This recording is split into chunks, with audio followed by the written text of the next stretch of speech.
Hey everybody, thank you so much for clicking on this video. Today we're going to talk about some nice movement goals to set for yourself if you fall in that category of general population. I want you to remember that general population is not a derogatory term. I always get people in the comments telling me like, well, I can still train with intensity if I'm general population. Didn't say you couldn't. I am general population. I consider general population anyone whose job does not depend on performance or appearance or competition. You can absolutely still train with intensity and for specific goals if you're general population, like it's fine. So in my experience, training thousands of people one-on-one, virtually, in group settings, here are a few goals that you can aim for if you're just trying to live a long, healthy life. We're gonna start strong with a deadlift. Personally, I think a great goal for most people is to be able to deadlift their body weight for 10 reps. And I don't care how you do that. Kettlebells, dumbbells, barbell, trap bar, sumo, RDL, whatever. But I just think it's a great goal to be able to pick up and put down your own weight. Now, that might sound crazy, but with a bit of training, it's actually not that wild. Here's how I would go about it if you were my client and you've never deadlifted before in your life. We would start with the kettlebell deadlift. Nailing the hinge pattern is easiest when the weight hits the floor each time. So really take the time to solidify your hip hinge and getting the space in the back of the hips. Then, most of the time I'm going to progress people to a double kettlebell sumo deadlift. We can load this up a bit more, and it's a nice progression because we're changing the variation slightly. I made a whole video about progressive overload, but my approach isn't simply adding reps and sets and weight each week. I like changing the variation every 4 weeks or so to avoid overuse and just make sure we're including as many muscle groups as possible. Remember, general population. If you were an athlete, this would look very different. Finally, I'm gonna get you in the trap bar. I find that most people have an easier time deadlifting with a trap bar at first rather than a straight bar, since the weight is around you rather than in front of you. I actually had a client recently who, I have no idea how much she weighs, but after just 4 weeks in the trap bar, after following the above progression for, I guess, 8 weeks, she's already deadlifting 105 pounds. She's 5 foot tall like me. She's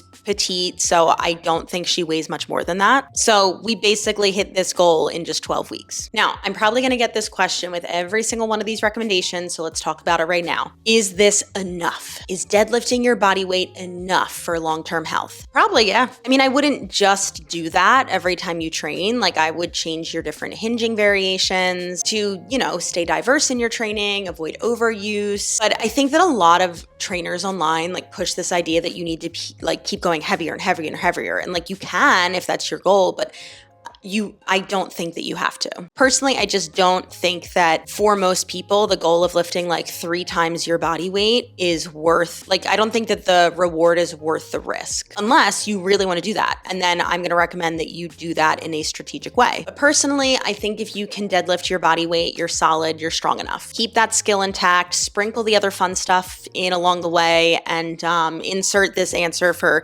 every other time in this video that I get that question of, is this enough? Let's jump into another big movement pattern, the squat. I think a great goal to aim for is to squat half your body weight for 10 reps. And again, I don't care what squat you choose here, but obviously the back squat is going to be the easiest to load up. Personally, I just don't love spinal loading. I think there's just so much in terms of prerequisites for clients that it's not worth it because there's a lot of other things that fit their goals or movement capabilities better. But if someone wants to back squat, yeah, I'll include it. So how do we get here? First, the goblet squat. Then I'm gonna move into a dumbbell or kettlebell front squat. And finally, if the client wants to, we'll try our hand at a barbell front or back squat, but quite often we really don't even need to move there to hit that goal. For instance, let's say I weigh 120 pounds. Half my body weight would be 60 pounds. So that's a 30-pound dumbbell on each shoulder. Yeah, I can do that fine. Now, personally, I've moved on to barbell front squats because it's a skill that I wanted to get better at. But I find that a lot of my clients are just super uncomfortable with holding the bar, the wrist extension, and they don't feel super confident with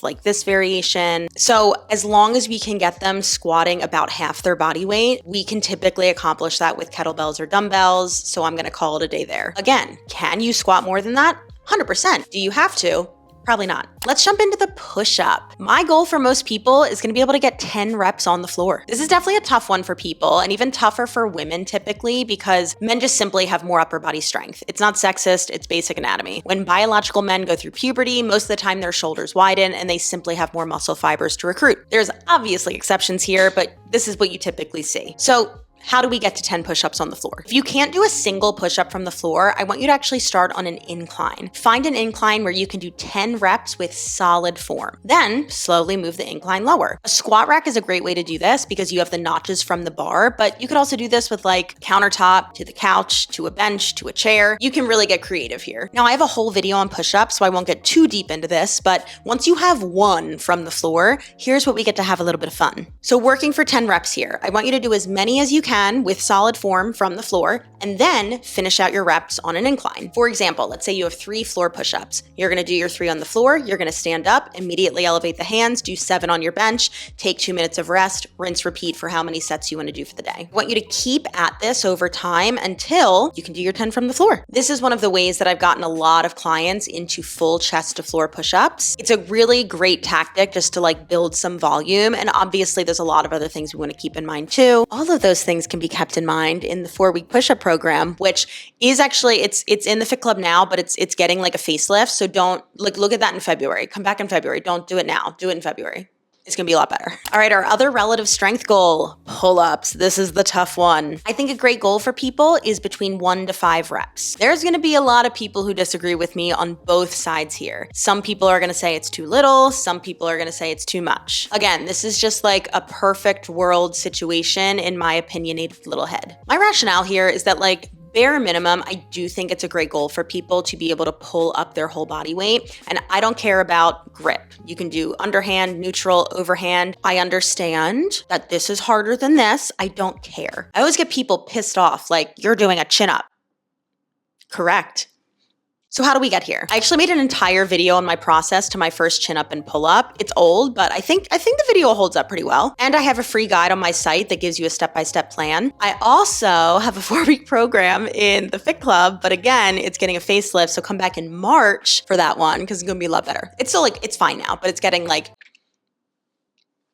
it's gonna be better. All right, our final training goal has to do with running. I firmly believe that everybody should be able to run a mile. Simple. I think that most people, as long as their legs are capable of it, should be able to run a mile without stopping. Can you set a higher goal than that? 100%. My personal goal is actually to be able to run a 5K without stopping, like at the drop of a hat, and not die. I've actually been doing that for the past 2 years on Thanksgiving, just run the 5K cold.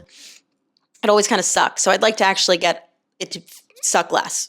But anyway, I think as long as most people can just run a mile, at the drop of a hat, I think you're good. How do we get there? In terms of how to get there, I am not really gonna comment on this because I'm not a run coach. I wouldn't even say I'm a runner, so this is out of my scope. But if you were coming to me from a strength aspect and like a cross-training aspect, here are a few things as your strength coach that I would screen for to almost like clear you for running. We wanna look at your single leg strength. Can you perform single leg exercises with good form? So single leg deadlifts, split squats, walking lunges, things like that. Next, I'm gonna look at single leg pogos. Can you create and absorb force on one leg for 20 repetitions in a row? If not, I personally don't think you should be running, and we can work our way up here. Finally, I'm gonna screen for big toe extension. If you can't extend or push off the big toe, you're gonna cause all sorts of issues up the chain over time. And that's it. So is that like 5 or 6 things that you can kind of aim for? Again, this is solely my opinion after working with people for years. A lot of this is also just kind of pulled from like big studies that have come out over the years in terms of like how much strength we actually need. And I think that's the takeaway from the video, right? It's not always, unless it's your goal, it's not always about getting as strong as possible. I think it should be about getting strong enough so that you can do the fun stuff in life. And everything I just gave you here is definitely the baseline for strong enough, in my opinion. So anyway, if you have a specific question about one of these goals, or if you have something that you're working on, I would love to hear about it in the comments. Make sure you hit that subscribe button so you don't miss out, and I will see you all in the next one.